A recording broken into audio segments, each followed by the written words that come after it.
જય ગણેશ મિત્રો, આજે આપણે બનાવીશું રીંગણની ચીરીઓનું શાક। જેના માટે આ પ્રકારના ગોળ રીંગણને લઈશું। તમારી જોડે આનાથી મોટા રીંગણ હોય તો પણ એ તમે લઈ શકો છો। ત્યારબાદ તેને આ રીતે રાઉન્ડ શેપમાં આપણે કટ કરી લઈશું।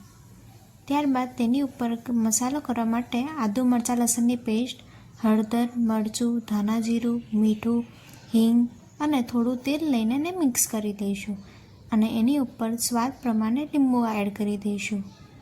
એને બરાબર પેસ્ટને હલાવીને ત્યારબાદ આ રીતે રીંગણ પર ચમચીના મદદથી કાના પાડી દઈશું, જેથી મસાલો અંદર સુધી ન જાય। ત્યારબાદ રીંગણની સ્લાઇસ લઈને આપણે જે મસાલો કર્યો છે એને રીંગણની સ્લાઇસની બંને બાજુ આ પ્રમાણે આપણે લગાવી દઈશું, જેથી બરાબર સ્પ્રેડ થાય। ત્યારબાદ આપણી આ રીતે સ્લાઇસ તૈયાર છે અને આવી રીતે તેલ મૂકીને ત્યારબાદ રીંગણની સ્લાઇસ બધી શેકાવા મૂકવાની છે।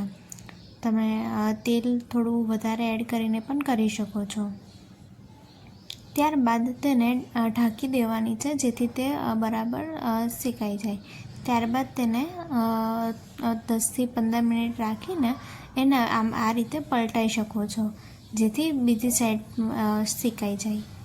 ત્યારબાદ આપણી આ સ્લાઇસ તૈયાર છે અને એને તમે રોટલી યા તો રોટલાની સાથે એન્જોય કરી શકો છો।